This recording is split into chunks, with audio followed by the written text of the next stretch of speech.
যাহার কারণে জগৎ সৃজন রে, যাহার কারণে জগৎ সৃজন রে, দেখো চন্দ্র সূর্য তারা শূন্যে ভরিলে, যাহার কারণে জগৎ সৃজন রে, দেখো চন্দ্র সূর্য তারা দয়াল নবীর মহব্বতে ডুবেন ডুবেন। যেভাবে হাফসি বেলাল ডুবছিলেন দয়াল নবীর মহব্বতে, যেভাবে সাহাবীরা ডুবছিলেন, যেভাবে ওয়াইস করুনি দয়াল নবীর মহব্বতে ডুবছিলেন, এইভাবে আপনারা ডুবেন। অল্প সময়ের জন্য দয়াল নবীর মহব্বত হাসিল করেন। এই সময় অতি গুরুত্বপূর্ণ সময়, আল্লাহ রসুলের আগমনের সময় কাছাকাছি আসতেছে। এই রহমতের এই শেষ ভাগে সুবে সাদেকের সময় দয়াল নবী এই ধরা দামে এই মা আমেনার কোলে বাবা আব্দুল্লাহর নূরের কুঠিরে, সেই মক্কা নগরীর মধ্যে ওই মক্কার কাবার পাশে দয়াল নবী আব্দুল্লাহ রাদিয়াল্লাহু তাআলা আনহুর বাড়িতে সেখানে আগমন করছেন। দয়াল নবী আগমন করছেন, সেই খেয়ালের মধ্যে থেকে সকলে ফয়েজ হাসিল করবার আশায় আপনারা দিলের হাত পেতে বসেন, দিলের হাত পেতে বসেন। জীবনের সমস্ত পিছনের সব গুনাহ আজকে দয়াল নবীর আগমনের উসিলায় আল্লাহ আমাদের গুনাহ মাফ করে দিবেন এবং সমস্ত বিপদ মুসিবত মাফ করে দিবে, আপনাদের সওয়াব পাওয়া পূরণ করবে এবং আল্লাহ রসুলের এই আগমনকে উসিলা করে আজকে আপনার বাবা মা, আমাদের বাবা মা যারা কবরে আছেন তাদের গুনাহ আল্লাহ মাফ করে দিবে, তরিকার ভাই বোনদের গুনাহ মাফ করে দিবে, জাকের ভাই বোনদের গুনাহ মাফ করে দিবে।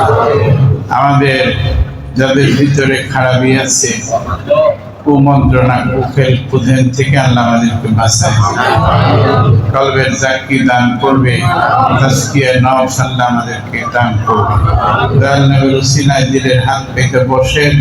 ভিতর বাহিরে যে যেখানে আছেন মায়েরা, পর্দার মধ্যে যে সমস্ত মায়েরা কষ্ট করে দয়াল নবীর মহব্বত হাসিল করবার আশায়, আপনারা মিলাদুন নবী পালন করবার আশায় যারা ঈশা দরবারে বসে গেছে এবং আশেপাশে যেখানে খেদমতিরত আছেন, যাকে রাঙ্গন কর্মীগণ দিলের মুখে কলবের মুখ খুলিয়া দিলের হাত পাতিয়া মালিকের কাছে তাকান, খেয়াল করেন আল্লাহ আপনাদের চাওয়া পাওয়া সকল কাজকে পুরা করে দিবে, পুরা করে দিবে আল্লাহ তাআলা। হাবিবের পাকের খাতিরে আপনাদের সকলের দোয়া আজকে কবুল করবে।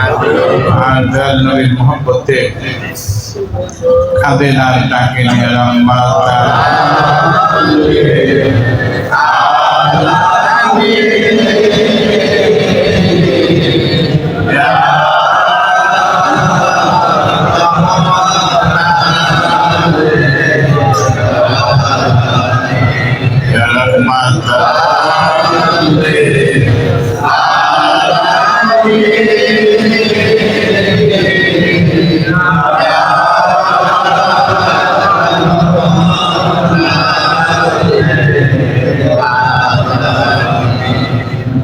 নবীজির মহব্বতে বস্তু হান্নানা ওই মরা খেজুর গাছ কাঁদাকাটি করছে। দয়াল নবীর মহব্বতে এই দয়াল নবীর আগমনকে উসিলা করে এই রাত্রে আল্লাহ তাআলা 30 পারা কোরআন শরীফ প্রথম আকাশে নাযিল করছে। দয়াল নবীর মহব্বতে দয়াল নবীর আগমনকে উসিলা করে 30 পারা কোরআন শরীফ নাযিল করছে। বাইতুল ইজ্জতে আল্লাহ তাআলা এই 30 পারা কোরআন এই রাত্রিতে নাযিল করছে। এবং ইসরাফিল আলাইহিস সালাম এই রাত্রে সিংহানিয়া মুখে নিয়ে উনি ধারায় গেছে দয়াল নবীর সম্মান। এবং শয়তান এবং ফেরেশতাদেরকে আল্লাহ ওই আসমান পর্যন্ত যাওয়া দরজা বন্ধ করে দিয়েছে দয়াল নবীর ওসিলায়, আগমনের ওসিলায়। এবং সেই আমদরিয়া, এই বেহেশতের একটা দরিয়া আছে, আমদরিয়ার মধ্যে আল্লাহ তুফান ওই দরিয়ার মধ্যে তুফান শুরু করে দিয়েছে। এবং ওই হাওয়া দরিয়ার পানি আল্লাহ শুকায় দিচ্ছে, হাওয়া দরিয়ার পানি আল্লাহ শুকায় দিচ্ছে। এই রাত্রে রসুলের আগমনে সেই ইরানের 3163 বৎসর যেখানে আগুন জ্বালাইতো, অগ্নি পূজা করত, যেখানে সর্বক্ষণ আগুন জ্বলত, সে আগুন সে রাত্রে আল্লাহ বন্ধ করে দিচ্ছে। ওই লোকেরা শত চেষ্টা করেও সে আগুন আর জ্বালাইতে পারেনি। ওই রোম সম্রাটের ওই রাজপ্রাসাদে, তার রাজপ্রাসাদে 14টা বড় বড় পাথর সেদিন খুলে পড়ে গেছে।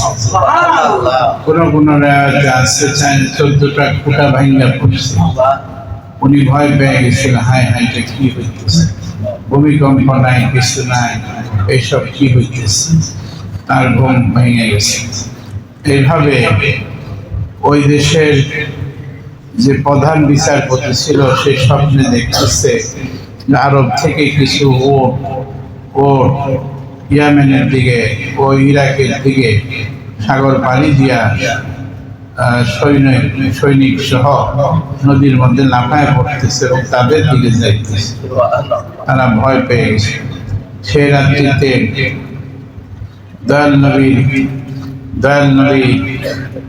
দয়াল নবীর দাদা আব্দুল মুতালিব উনি কাবা শরীফে যায়, দেখেন 313টা মূর্তি সেজদায় পড়ে গেছে। দয়াল নবীর আগমনে সাফা মারোয়া ওইখানে পাথর ভূমিকম্পের মতো কম্পন হইতেছিল। সেখানে 2টা মূর্তি ছিল, সেগুলি সব সেজদায় পড়ে গেছে। সেই রাত্রিতে অনেক ঘটনা হয়ে গেছে। সেই রাত্রিতে সেই দয়াল নবীর আগমনে এক ইহুদি আলেম সে বলছে যে একজন শিশু জন্মগ্রহণ করছে, তাকে আমাকে একটু দেখাও। তখন সে মা আমেনার ঘরে গেছে, যাইয়া বলছে, মা আপনার সন্তানকে আমি একটু দেখতে চাই। তখন সেই মুহাম্মদ সাল্লাল্লাহু আলাইহি সাল্লাম উনি দেখলেন, সুবহান দিলেন হাতে নিয়ে। উনি খেয়াল করে দেখলো যে তওরাত ইঞ্জিলে লেখা আছে মোহরের নবুয়তের কথা, দয়াল নবীর মোবারক মোহরের নবুয়ত। তখন উনি দেখলো যে 2 হাতের মাঝখানে একটা মোহরের নবুয়তের মতো কবুতরের ডিমের ছোট একটা ইয়ের মতো দেখা যাচ্ছে। সেখানে সুমা দিলেন এবং সমস্ত সিমটম তার মধ্যে পেলেন এবং নাম রাখছেন মোহাম্মদ এবং আহম্মদ। এবং সেই লোক বলল যে এই তো আখির নবী মোহাম্মদ রাসূলুল্লাহ সাল্লাল্লাহু আলাইহি ওয়াসাল্লাম আইসে গেছে, বলেন আলহামদুলিল্লাহ। এইভাবে বহু ঘটনা হয়েছে সেইখানে। তারপরে সমস্ত এই ঘটনা আস্তে আস্তে জানাজানি হওয়ার পরে সমস্ত লোকেরা চিন্তায় পড়ে গেল যে এরকম ঘটনা একই রাত্রে কেন হলো। তখন এক গণক ছিল, এই গণকের নাম ছিল সাথী। তার কাছে লোকজন পাঠাই দিল, যে সেখানে বললো যে আমরা খেয়াল করছি 12ই রবিউল আউয়াল রাত্রে, 11ই রবিউল আউয়াল রাত্রে 12 তারিখ যখন 12 রাত্রের শেষ দিকে এই ঘটনা হয়েছে। তখন সেই সাথী বললেন, আখির নবী মুহাম্মদ রাসূলুল্লাহ সাল্লাল্লাহু আলাইহি ওয়াসাল্লাম আগমনে আল্লাহ এই আনন্দ উৎসব করছে। বলেন সুবহানাল্লাহ। আল্লাহ তাআলাই এই আনন্দ উৎসব করছে। বলে এই নদীর পানি শুকায় গেছে, আবার নদীর মধ্যে তুফান শুরু হয়ে গেছে, আগুন নিভে গেছে, ঐশ্বর্যটা পাথর খুলে পড়ছে, কত রকমের ঘটনা। এরকম বিস্তারিত বহু ঘটনা ইতিহাসের মধ্যে আছে। সেই দয়াল নবী জন্মগ্রহণ যখন আমেনা মায়ের কোলে আসছেন, তা খদনা অবস্থায়, কি অবস্থায়? খদনা অবস্থায় আসছেন, নার কাটতে হয় নাই, নার কাটতে অবস্থায় আসছেন, লজ্জাস্থান ঢাকা অবস্থায় আসছেন, এবং আইসা আল্লাহ রসুল সেজদায় পড়ে গেছেন, উম্মতের জন্য কান্নাকাটি করছেন।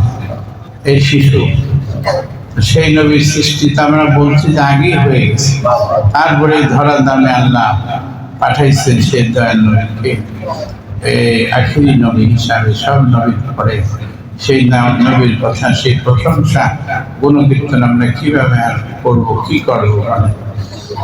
আমের আনসারী বাড়িতে আল্লাহ রসুল হযরত আবু দরদা রাদিয়াল্লাহু তাআলা আনহু উনি এসে হাজির হওয়ার পরে রাসূল সাল্লাল্লাহু আলাইহি ওয়াসাল্লাম বলে, দরদা চলো আমি আমের আনসারীর বাড়িতে যাব। উনি আমের আনসারী বাড়িতে নিয়ে গেলেন, যে দেখে যে আমের আনসারী তার ছেলে মেয়ে, স্ত্রী পুত্র, এলাকাবাসীদেরকে নিয়ে দয়াল নবী মিলাদুন নবী সাল্লাল্লাহু আলাইহি ওয়াসাল্লাম পাঠ করতেছে, দয়াল নবীর আগমনের বর্ণনা করতেছে, দয়াল নবীর আগমনের বর্ণনা করতেছে। দয়াল নবী যে হাজির হয়ে গেল, আমের আনসারী ধারায় গেছে, বলছে আমের আনসারী তুমি যা করতেছ তোমার জন্য আমার শাফায়াত করা ওয়াজিব হয়ে গেছে। রাসূল সাল্লাল্লাহু আলাইহি ওয়াসাল্লামের চাচা আব্বাস রাদিয়াল্লাহু তাআলা আনহু ওনারও বাড়িতে যায়, দেখলেন উনি অবস্থায় মিলাদ পালন করতেছে। বলে, হে আব্বাস, আপনার জন্য আমার শাফায়াত অবধারিত হয়ে গেছে। এইভাবে আরেক জায়গায় যায়, দেখে যে সলিতা, ওই জয়তুনের তেল জ্বালায়া, জয়তুনের তেলের মধ্যে সলিতা দিয়া, শত শত সলিতা জ্বালায়া কিছু সাহাবীরা দয়াল নবীর মিলাদ পাঠ করতেছে, আগমনের বর্ণনা করতেছে। রাসূল বলছে তোমাদের জন্য শাফায়াত আমার জন্য ওয়াজিব হয়ে গেছে। এইভাবে তোমরা যারা করবে তারাও বেহেশতি, যারা করছো তারাও বেহেশতি, যারা করবে তারাও বেহেশতি। এখন যদি একদল লোক না মানে আমাদের করার কিছু আছে? বলেন, একদল লোক যদি না মানে তাদের আমাদের করার কিছু আছে? এইভাবে বহু ঘটনা আমরা রাসূল সাল্লাল্লাহু আলাইহি ওয়াসাল্লাম এই আগমনে অনেক ঘটনা। তো সেই দয়াল নবী মহব্বত যার যত বেশি, তার ঈমান তত বেশি। আপনারা দয়াল নবীর মহব্বত আমারও প্রাণ ভরে রাখেন ইয়া রাব্বাল আলামিন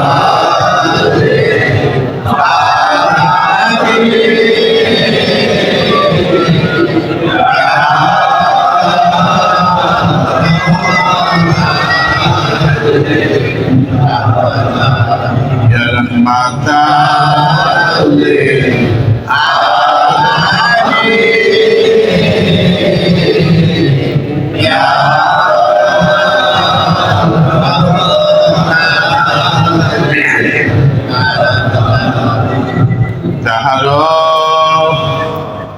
কারণে জগৎ সৃজন রে, যাহার কারণে জগৎ সৃজন রে, দেখো চন্দ্র সূর্য তারা শুনে বলে, যাহার কারণে জগৎ সৃজন রে, দেখো চন্দ্র সূর্য তারা শুনে বলে, আছে অচলনি চল ধরা ধরে, আছে অচলনি চল নবীর পদবিনে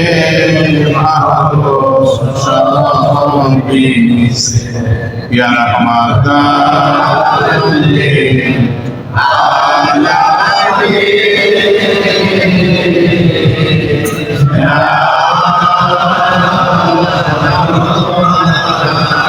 আলামিন নবীজির ইশকের তীর বিদিল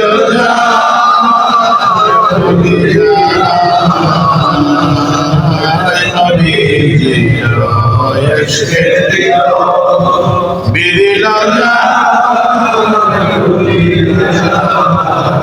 ছেড়ে দিল মোমের মায়া ছেড়ে দিল মোমের মায়া সার করিল ইয়া রাহমাতান লিল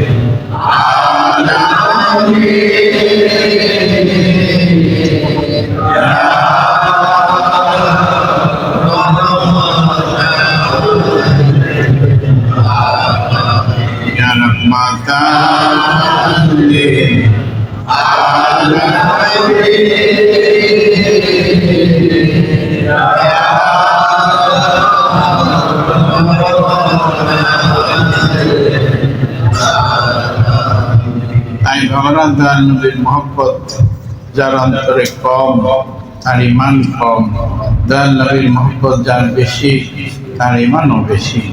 আপনারা সেই ইমানকে মজবুত করার জন্য, দয়াল নবীর মহব্বত হাসিল করার জন্য আপন পীরের দাওয়াতে এই মিলাদুন নবীর মাহফিলে মজলিস আপনারা এসে হাজির হয়ে গেছেন।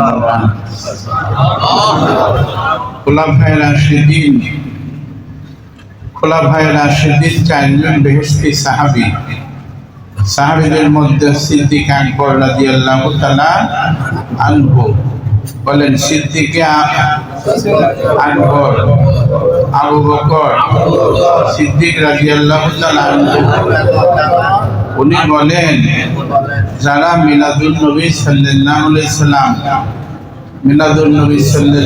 সাল্লাম পালন করবে এবং 1 দিরহাম খরচ করবে তারা আমার সঙ্গে জান্নাতে থাকবে। হযরত ওমর রাদিয়াল্লাহু তাআলা আনহু বলেন যে মিলাদুন নবী সাল্লাল্লাহু আলাইহি সাল্লামের গুরুত্ব প্রদান করলো, সেই জন্য ইসলামকে জিন্দা করে। হযরত উসমান রাদিয়াল্লাহু তাআলা আনহু বলেন যে মিলাদুন নবী সাল্লাল্লাহু আলাইহি সাল্লামের মহব্বতে 1 দিরহাম খরচ করলো, সেই জন্য হুনায়ন এবং ওই বদরের যুদ্ধে শরীক হইয়া জিহাদে শরীক হইল। হযরত আলী রাদিয়াল্লাহু তাআলা আনহু বলেন, যে ব্যক্তি মিলাদুন নবী সাল্লাল্লাহু আলাইহি সাল্লামের গুরুত্বের সাথে খেয়াল করলো, গুরুত্ব দিল, গুরুত্ব প্রদান করলো, সে ঈমানের সাথে কবরে যাবে এবং বিনা হিসাবে জান্নাত পাবে। আপনারা সেই দলের কিনা? কারা কারা সেই দলের? হাত বলেন আল্লাহ আল্লাহ আল্লাহ। আমরা সেই দয়াল নবীর সেই দলের পাগল উম্মত, সেই পাগল উম্মত আল্লাহ দরবারে আমরা হাজির হয়ে গেছি মহব্বত পাইবার আশায়, হাসিল করবার আশায়, সাফায়াত পাইবার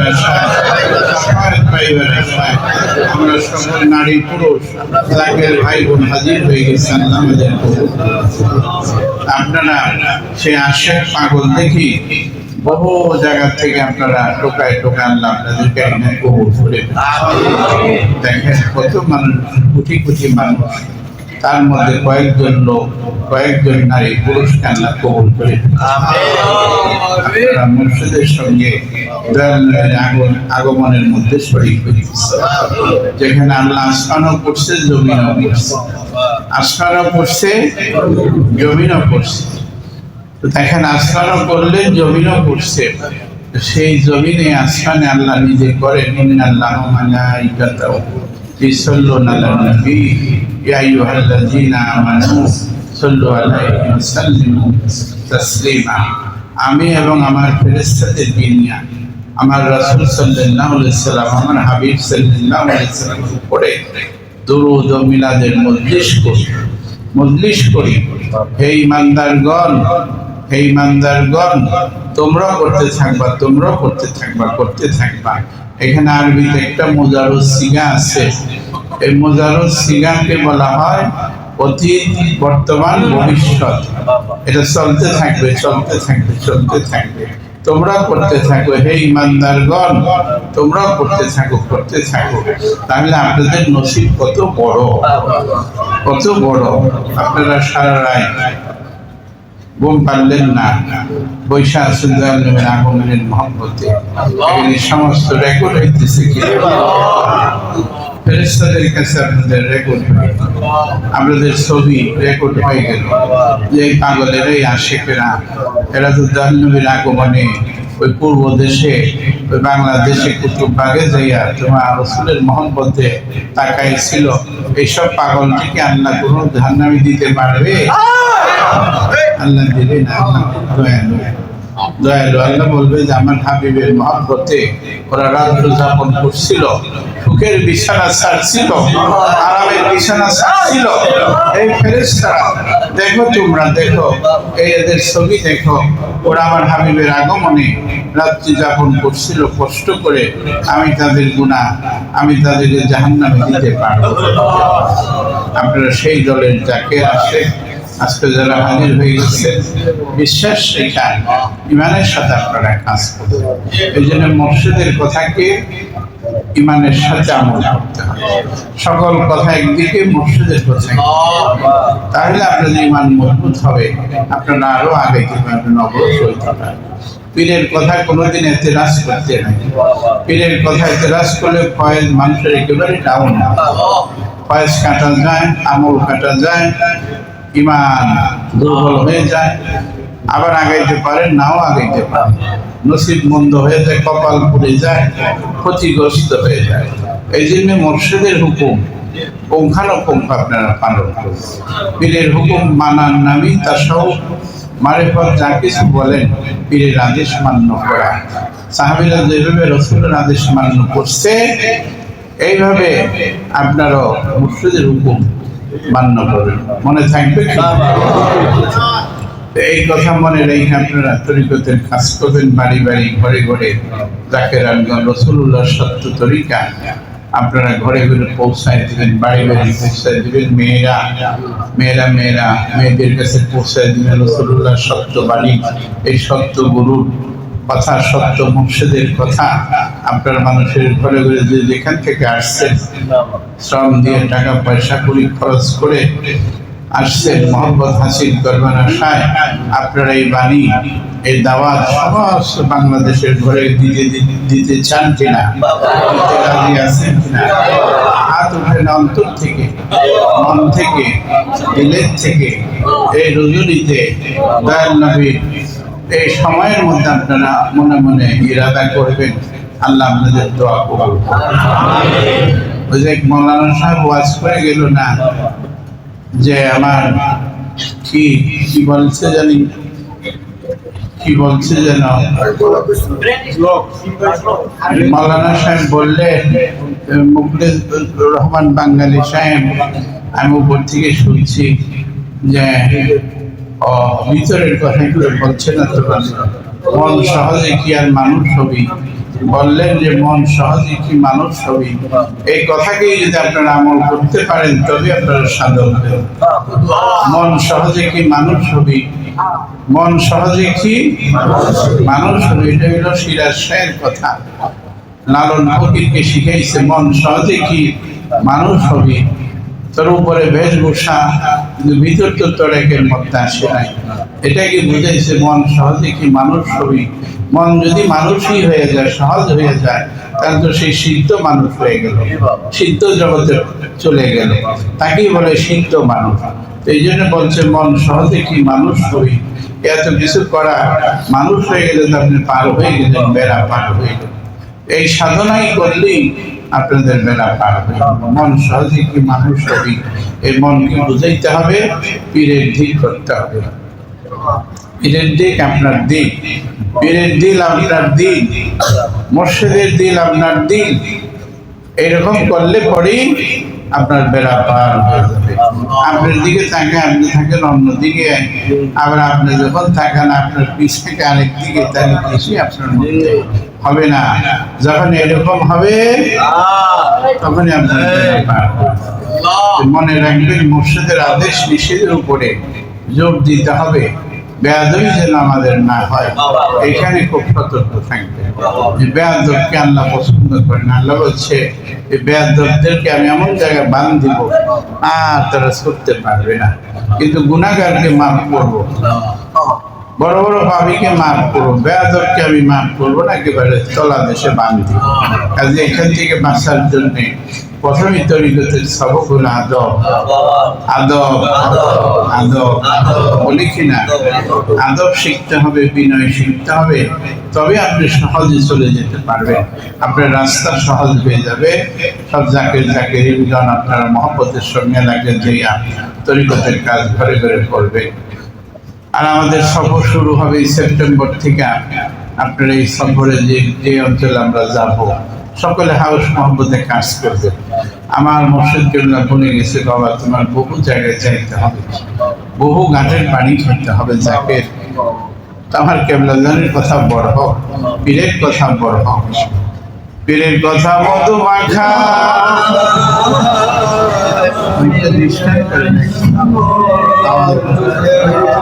পীরের কথা মধু মাখা শুনিলে যায় সকল, সেই না পীরের চরণ ধরে আমি আগে আসি পড়ে। আজ আমার আখেরি পেলামি কোথা,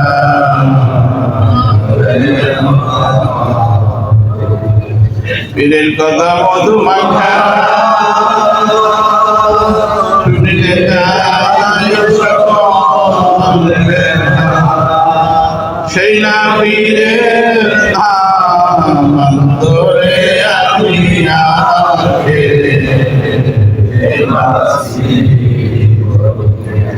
আজ আমার আগের পেলামি কোথা, পীর আমার টাকা করি, পীর আমার জমি, পীর আমার টাকা করি, পীর আমার জমি, সেই না পীরের নাম ধরে আমি আগে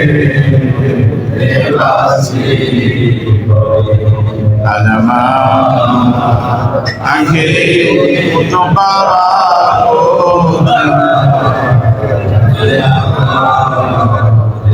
আল্লাহ ইয়া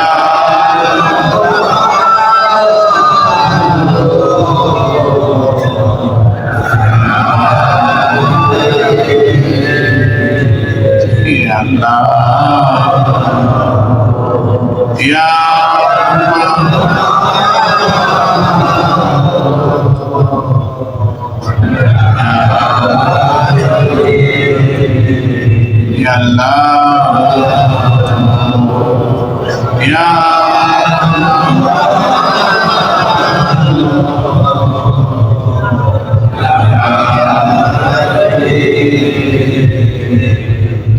Eşkil Allah birazdan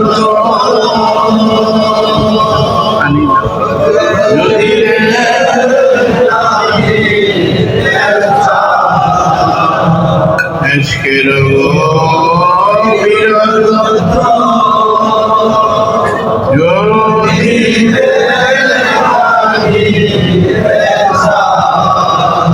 Kamile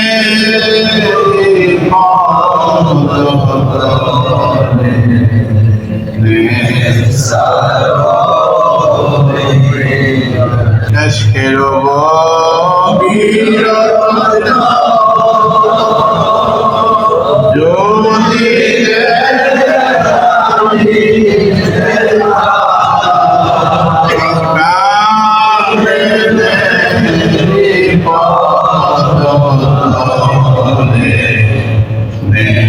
Salo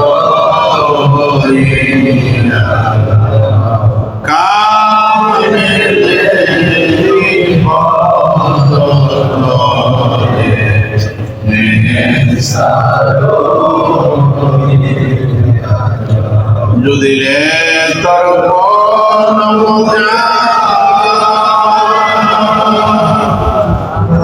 তুমি রে চাহিতে চাঁদি রে তোর তুমি রে চাহিতে তোমার মা সুখে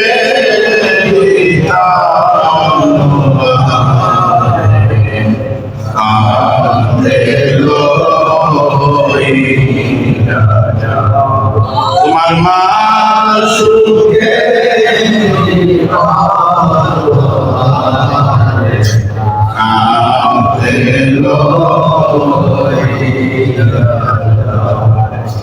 কামলে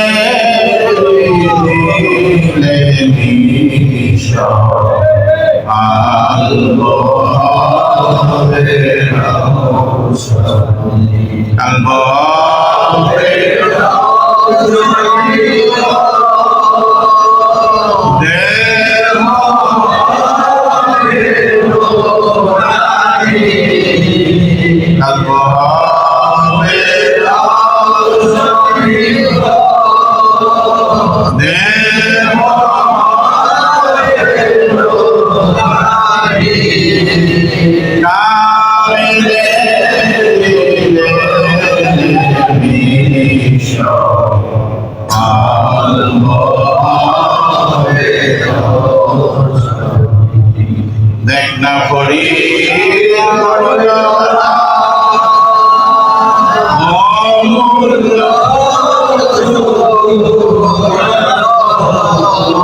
মুলকের বাদশাহী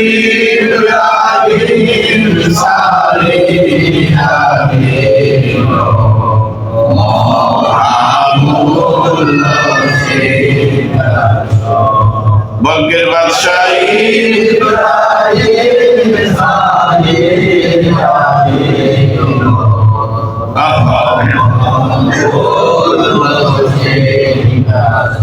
বঙ্গের বাদশাহ ইব্রাহিম ছাড়িয়া দিল মহামূল্য সিংহাসন।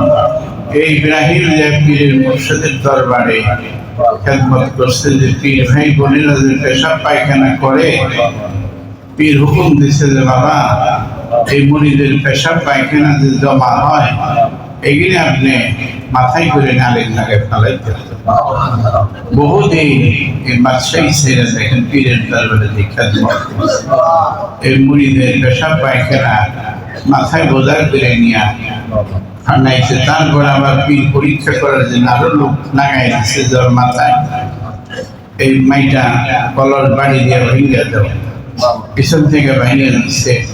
তারপর একটু ভিতরে আসছিল, আমি কেন রে, আমি তো একবার বাদশাহ ছিলাম, তোর এই কাজ করলি। তখন পিঠাইকে পরে বলছে বাবা তোমার তো কিছু হয় নাই, সাধনার জগৎ হাসিল করতে পারো না, এখনো তোমার আমৃত্য যায় নাই। এভাবে বহুদিন করতে করতে দেখা গেল একবার আবার এই কাজ করছে জাকির ভাইরা। তারপরে তার ভিতর থেকে খেয়াল চলে গেছে। তখন মুর্শিদ বলছে বাবা তুমি সেই মুকাম হাসিল দেখ না পড়ি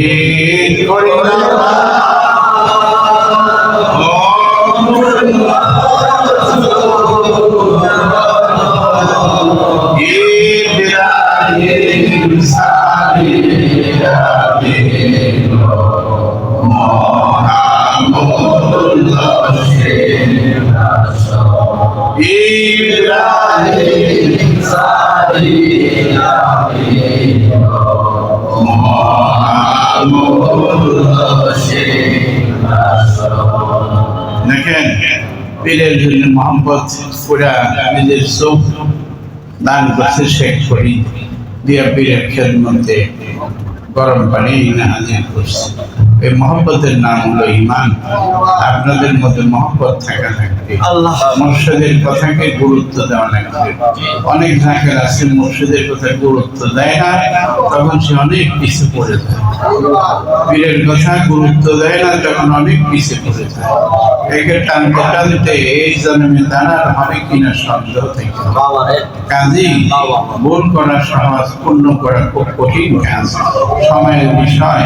আর সময় স্বপ্নের আগে চলে যায়। হুশ হবেন, হুশ হবেন, হুশ করবেন, হুশ হইলেই মানুষ হতে পারবেন। বুঝাবুঝি আপন পীরের সঙ্গে আপনার ঠিক হয়ে যাবে। কাজে হালতে আপনারা কাজ করবেন। ভুল করা সহজ। পীর বলছে আপনাকে বাবা দিন আসেন, তার আগে এসে আপনারা হাজির হয়ে যেতে হবে। আর যদি এর মধ্যে কোনো ত্রুটি হয় তাহলে আপনার ভয়ের ঘাটতে পড়ে যাবে। এই কথাটি খেয়াল রেখে দেখেন না চলবে। পীরের কথা নিজের কর্ম দিয়ে শুই না, ভিতরে নিয়ে সেটার কাজ করতে হবে, তবে আপনারা ফল পাবেন, আপনাদের কাজ সফল হবে। দুনিয়াতে সফল হবেন, পরকাল ফাদখুলি ফি ইবাদি ফাদখুলি জান্নাতি, আপনাদের জন্য আল্লাহ তাআলা জান্নাত তৈরি করে রাখবেন। আপনার মুর্শিদের কথা, ওলির আমলের কথা ওইভাবে দিনের সাথে বিশ্বাস করে কাজ করতে হবে।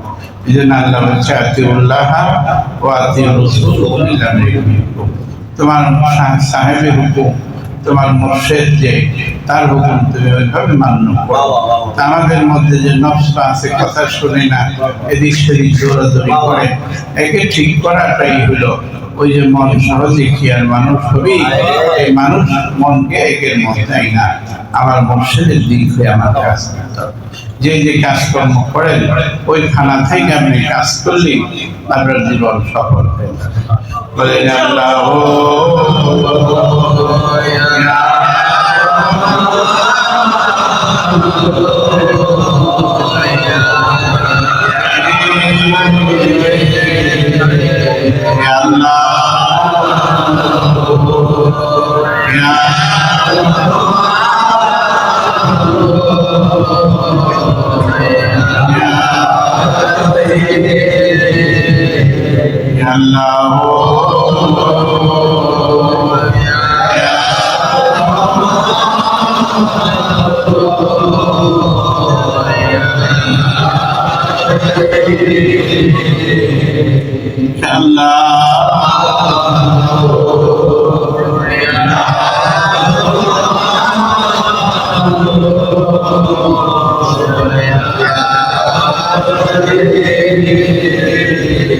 অপরাধ করো ক্ষমা মিঠা